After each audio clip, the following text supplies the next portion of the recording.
Grocery chain Irvine Ranch was one of the early business casualties of the Southern California January jolt. Damage and loss magnified its Chapter 11 vulnerability and put it over the edge. Local business enterprises, large and small, clearly took a hit. In many cases, the writing on the wall tells it all. Some are picking up and bouncing back. Others salvaging what they could and already packed it in, moved on. Some of the walls need no words at all to tell of suits and countersuits looming. And in some cases, there no longer is a wall, but the tale of imagined business cost is there to be told just the same.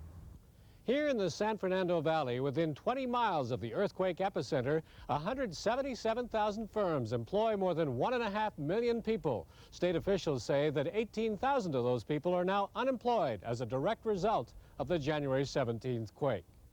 Those statistics are evidence of an intense struggle behind the scenes to keep the Southern California economy breathing and get it gradually back on its feet again before the countdown is too far gone. To many employers here, it's no longer just business as usual, leaving town suddenly an option to consider much more seriously. I know that there's a fear factor now. I know there are businesses expecting to leave this area simply for that fear reason, even though there's been no damage to the location. So it's been some of that, but it hasn't been a lot of that. Well, that's what we're here to try to prevent. We help the businesses rebuild and get operational again. We've been really, you know, we have a basic plan, and we stick to that plan and just make adjustments as necessary to get the job done. Devon Industries was a case in point of such talk being put into action. The quake caused its manufacturing plant concrete roof to cave in, burying machines, inventory, and injection molds in tons of debris. I'm not embarrassed to admit, I went home and I cried. I mean, it was just absolutely devastating. And about an hour later, I said to myself, there's nothing to cry about, I have to go back to work. Where to find the millions needed to do that was the challenge. With 350 jobs at stake, the SBA ultimately came up with a creative solution tailored to Devon's need. As many other business people here see it, such creative, immediate solutions beyond the norm will be the continuing test of the Clinton administration's commitment to them and to this local economy. They have to pump funds in quickly, not 6 months from now or a year from now based on programs they can put together now. Because no matter how good the program is, if we wait 6 months to 12 months, many of the corporate decisions will have been made to leave or expand elsewhere. And once made, they're irreversible. Such an irreversible decision has obviously already been made by one former Californian convinced Mother Nature has spoken. Only time will tell whether other Californians become just as convinced. In the San Fernando Valley, Bruce Page, First Business.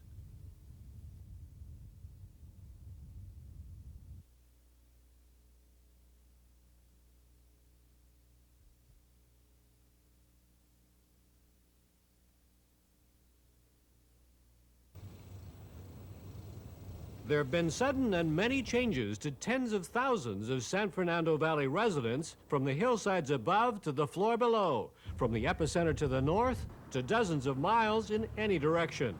Even more than 10 miles away in Sherman Oaks, street after street of condo and apartment building now sit empty and condemned because of structural damage. Nearby lies the heart of retail small business, and it's much the same story. Ventura Boulevard is to the San Fernando Valley what Main Street is to cities and towns across America. Commercial storefronts only along a 17-mile stretch. Officials say almost 400 stores along this road alone suffered serious quake damage. In most cases, it was the tremors themselves. In others, it was fires caused by gas leaks or power surges when electricity was restored. Damage is still hard to total, but tens of millions of dollars is well within the ballpark. How merchants deal with their challenge varies from one extreme to the other.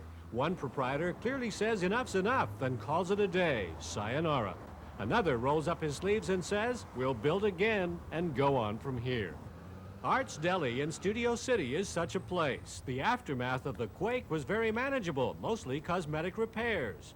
Then only hours later came the dreaded news of fire. You know, you cried as you watched the flames go because it's 37 years of your life that all of a sudden isn't there. Give up, throw in the towel, out of here? Others maybe, but not Art. I'm really looking for LA to turn around. and which it has been. And this is a really fantastic place to live. The weather, regardless of the earthquakes, the weather is fantastic.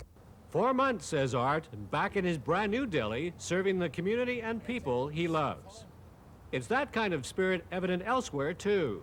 People mixing a sense of humor with creative marketing to get commerce on the move again. Hard to beat this deal. After all, broken bricks are everywhere around here. In the San Fernando Valley, Bruce Page, First Business.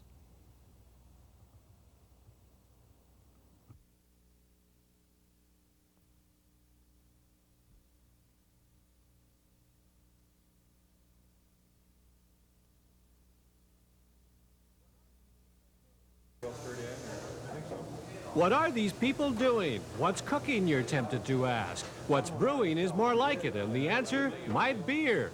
That's right, this storefront, walk-in, off-the-street enterprise is what's happening now, if you're a true beer lover or even if you're not. At the very least, you'll have a kick creating something truly conversational to share with friends. Well, we tried to make it very hands-on. And we feel that the more you sort of involve the customer and educate the customer, the better customer they will be. So you become very knowledgeable. Creativity has a price tag no matter what you do. Here at the Brewworks, an 8-gallon minimum batch costs between $80 and $120. Works out to about $2 a bottle plus deposit. But those who've discovered their latent brewmeister talents say it's all worth it. You know, without taking the hassle in your home and to do it, and have the space and the time and all that, you can come here for a set period of time, 2 hours, do the whole thing, come back in 2 weeks and cap it, put your labels on, and you've got 4 cases of beer.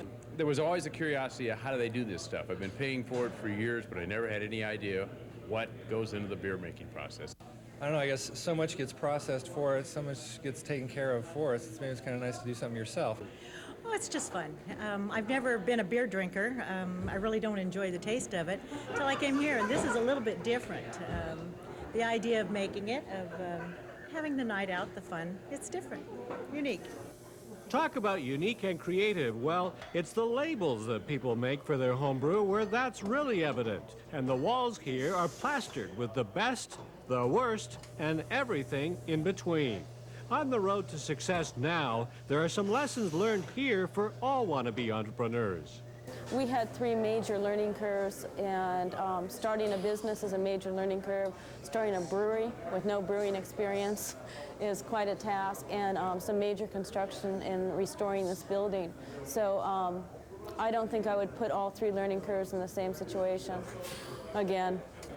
All that aside, this brew yourself concept is successfully up and running and on the move across the country. In Hermosa Beach, California, Bruce Page, First Business.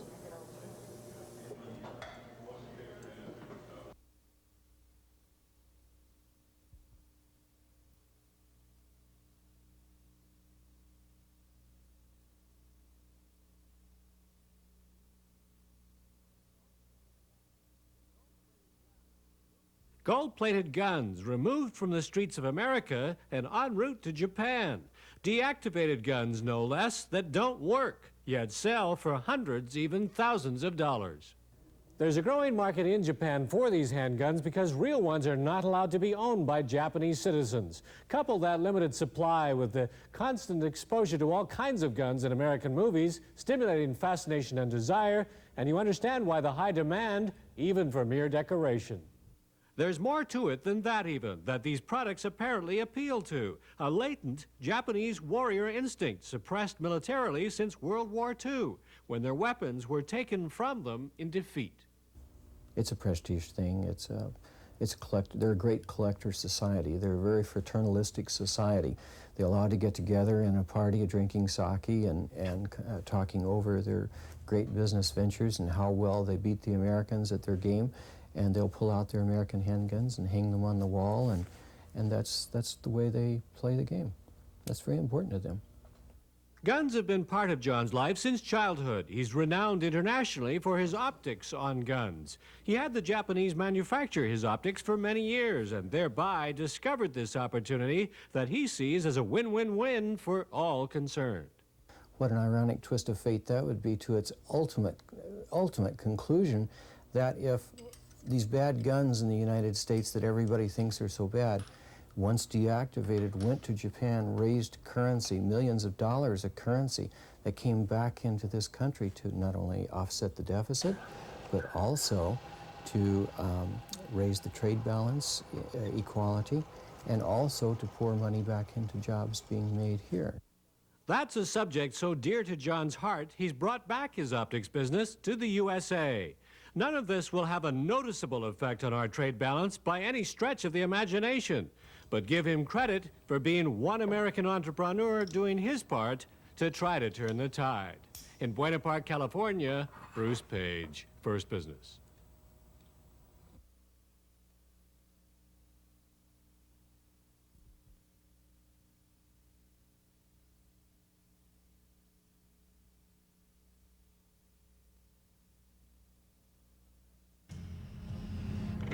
Attention, Youngblood team.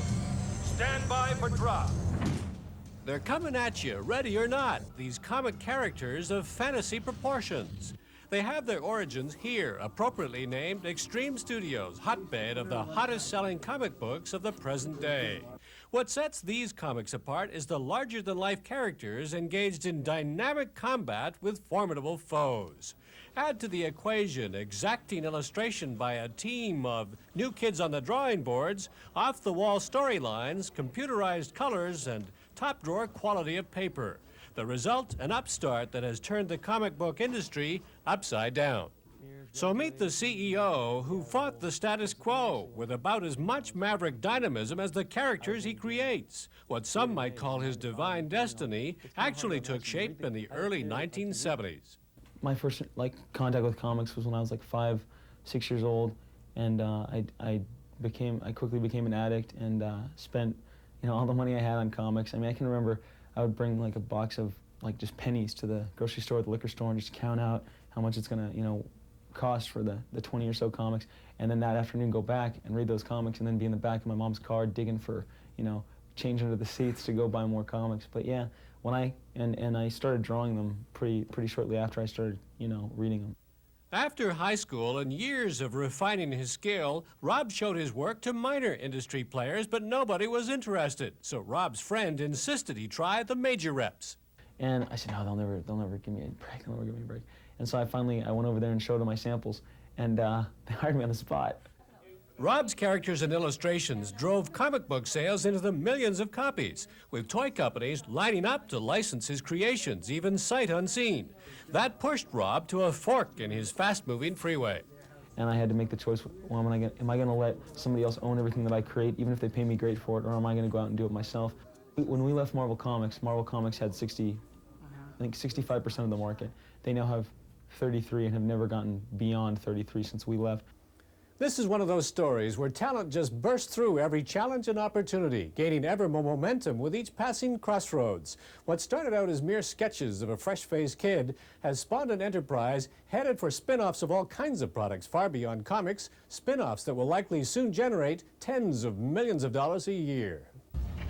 For example, very likely coming to a TV screen, movie theater, video game, or all three near you in the months to come, Extreme Studios characters will emerge larger than life from the printed page. This is a preview of what's to come. Clearly a young entrepreneur making his mark. In Anaheim, California, Bruce Page, First Business.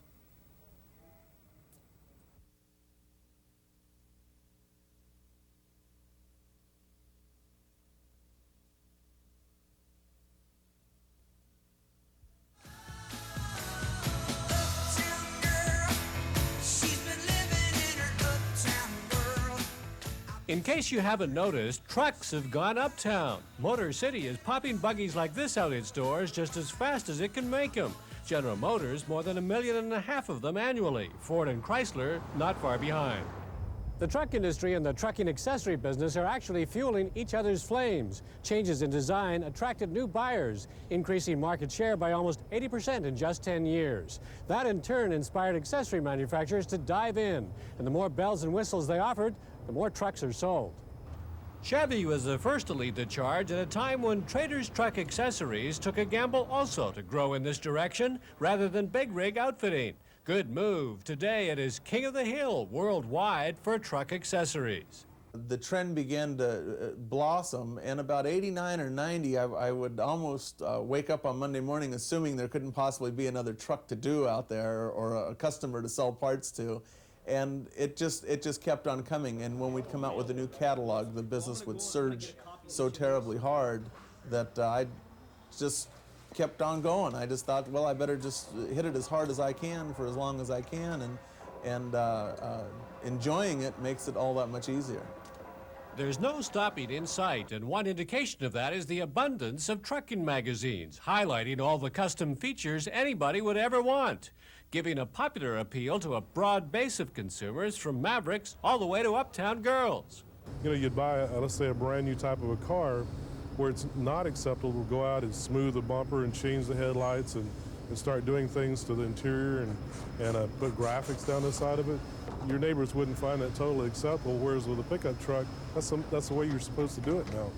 A truck is just much more useful. I mean, you can do so many more things with a truck than you can do with a car. You can chuck all your toys in the back, your jet skis, your boat, your dirt bike.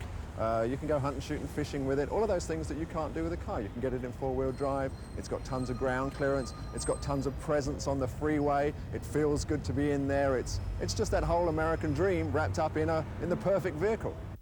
With the recognition by Detroit that American women are the decision makers on 50% of the vehicles sold and influence men on 80% sold, watch for fashion to become ever more evident in trucks and their accessories. In Los Angeles, Bruce Page, First Business.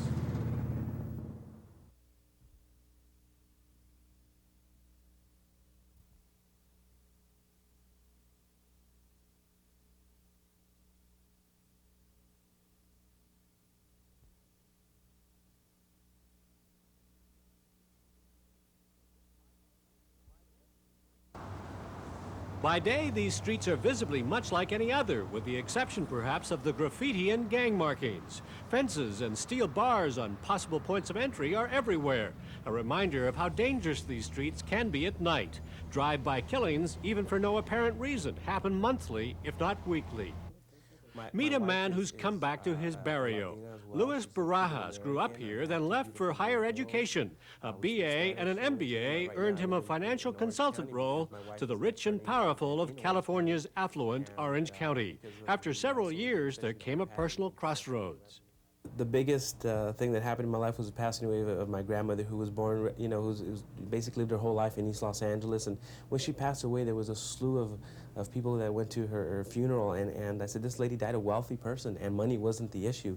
You know, I mean, I've been to funerals with some very wealthy individuals, and there were a few people there, and I realized, really, when you leave, you can't take everything with you. You've got to give back, and I think that's the final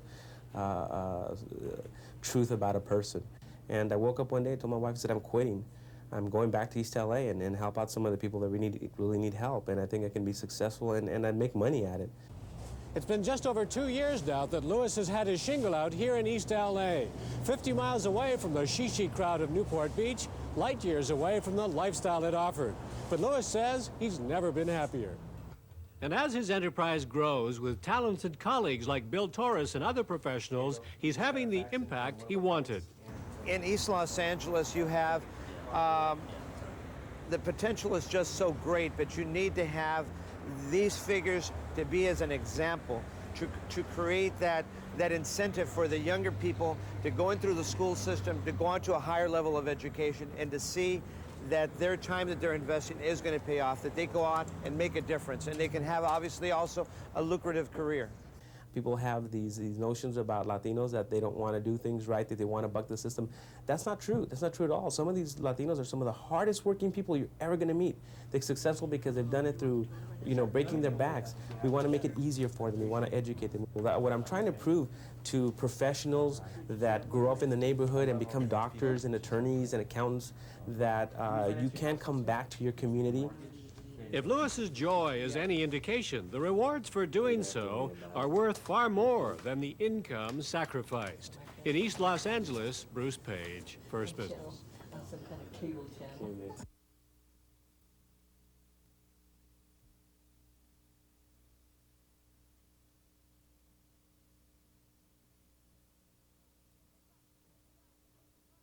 We're going gonna rock around the clock tonight. Put your glad rags on. Join me home. We'll have some fun when the clock strikes one. Gonna rock. On the last Wednesday of every month, Cafe 50s attracts what is clearly a standout crowd, people in pajamas. Come dressed for bed and you get free grits from the griddle. Chalk this idea up to a very creative restaurant owner determined to build his business by appealing to the frugal and daredevil streaks in all of us. To me, it's fun. It's different. I mean, it's not like offering a coupon. It's not offering a promotion where, you know, people have to come down to the restaurant or people have to spend X amount of dollars to get something. Here, it's a matter of them participating. Wearing pajamas, getting dressed up. As you notice, we had people in bathrobes, women with their hair in curlers. Some people brought their teddy bears with them. A lot of funny slippers. Well, people are a little more relaxed when they come in their pajamas. They're not quite, they're sitting in their suits and they know it's crazy, so they'll put up with a little extra craziness. It's very groovy and promiscuous to come out in your pajamas. It's kind of a turn on. It's a good time. The food's great. The place is right. We're just having a lot of fun. We love to have fun. And we love to see how crazy we can get. So what's the deal here? Female bonding. This is our night, and basically we talk about everything without our guys here. And the great thing about this is, after I've finished eating a big meal, I can just go home and flop in bed because I'm all dressed for it. Typically, discount diners are notorious for trying to bend the rules, but no way will that work here. Only traditional jammies qualify, the kind that Granny would buy, nothing racy. And the menu is limited. This is not meant to be hog heaven. Burgers, sandwiches, and omelets are the only freebies and strict interpretation only of what constitutes pajamas. Get a white token and you qualify for a 100% discount. A red token, 50% for at least getting into the spirit of it all. Martin figures it costs him $500 to $1,000 for his one-night-a-month benevolence, but well worth it to be one of the most talked-about diners in town. In Sherman Oaks, California, Bruce Page, First Business.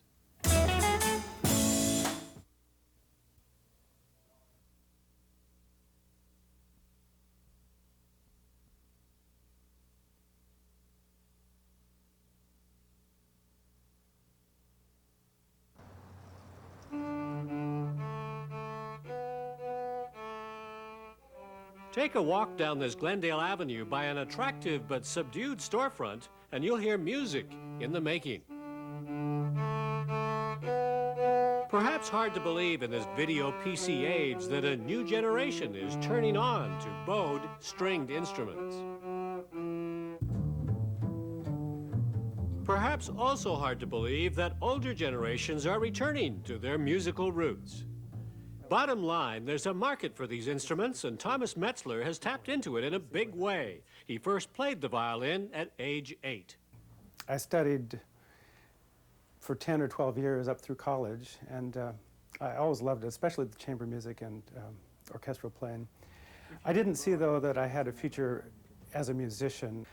I didn't like the idea of being a teacher. So the beauty of the instrument and the beauty of the music, I knew I wanted to do something related to the violin. And reading a novel about the old Italian violin makers perhaps sparked the thought that maybe someday I would want to try making an instrument. Off he went to Germany to study how to do just that. Then in 1979, he set up shop using $4,000 from 2 new credit cards he got.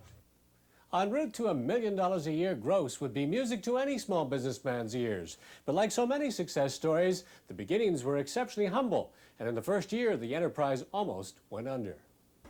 Couldn't just depend on building violins for income, too labor-intensive. So he broadened his base to include other stringed instruments, accessories, appraisals, sheet music, and most of all, repairs. We do fill a niche of somebody who wants a more finely handcrafted instrument that wants it adjusted properly. We have 5 full-time repair people who are actually trained violin makers. They've all made instruments, and they really know every aspect of how an instrument should be set up. And they can adjust instruments like no other commercial general music store could do. And not only that, we try to carry the type of instruments that most general music stores couldn't afford to get into, whether it be through outright purchase or consignment. Wife and daughter now also play an instrumental part in this enterprise. Not every romantic notion of how to make a living turns out so successfully. But by the looks of things, don't be surprised if you hear music from this building for decades to come. In Glendale, California, Bruce Page, First Business.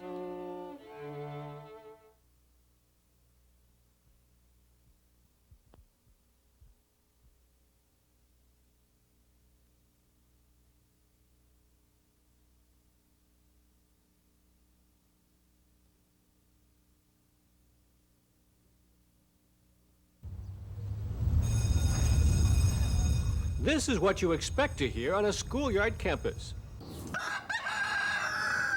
This is not. But then this is not a typical schoolyard. Crenshaw High is in one of the toughest neighborhoods in the nation. Yet what has taken root here is blooming beyond anyone's wildest dreams. It all began in this once weedy garden behind the football field. After the riots 2 years ago, teacher Tammy Bird and her students rapped about what they could do to improve their hood, slang for neighborhood. Conclusion? Restore the garden, give some produce to the needy, sell the rest, and use profits for college scholarships of those who pitched in. Can't make much money from a garden patch like this, but inspiration for bigger things was born here. Just like the movie Field of Dreams, some heavy hitters appeared on the scene, offering expertise from different professions. Expertise that few startup enterprises could ever get, and none could ever afford.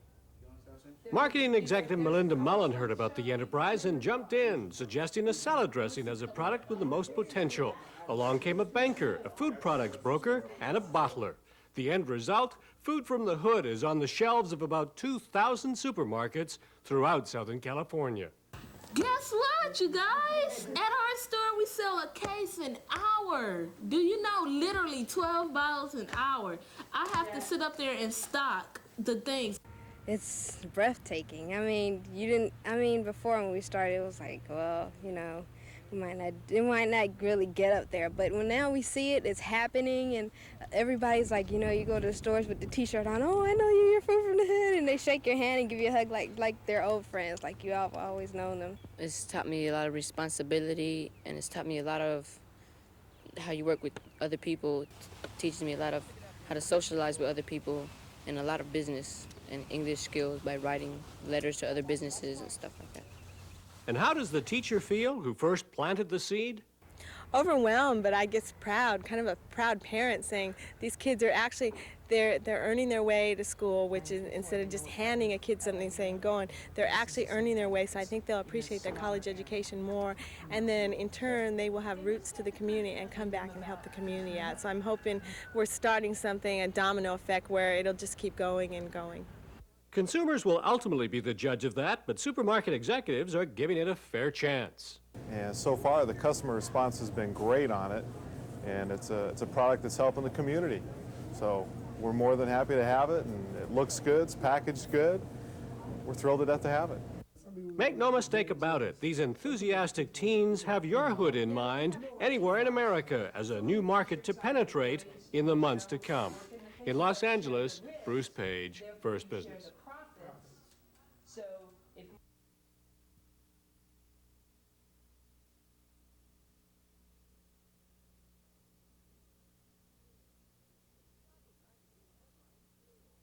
It's the stuff of magazine headlines still, former IBMers moving on. But more than 150,000 others had no such choice, victims of corporate downsizing. Alex Arbach, who had done many stories about IBM over the years as a business reporter, took the news to heart and then had a publisher's brainwave. When I was driving along listening to the news, and there was a fairly extensive broadcast about IBM's latest round of layoffs and the emotional impact and financial impact it was having on the people who were laid off, I thought, you know, there really is a need for these people to have some special publication, some kind of information about getting their life going again, structuring a new career, adjusting to retirement, whatever their goals are. And I thought, hey, why don't I do it? Alex called in an old friend, a 26-year veteran of IBM, Rick Weiner. I think when I left IBM, I had perhaps the typical attitude of missing the company, and that probably lasted for about 30 seconds. And then I decided life was starting new and it was a chance to do something. Together, they created a newsletter aimed at keeping former IBM employees connected, a newsletter they appropriately call Out of the Blue.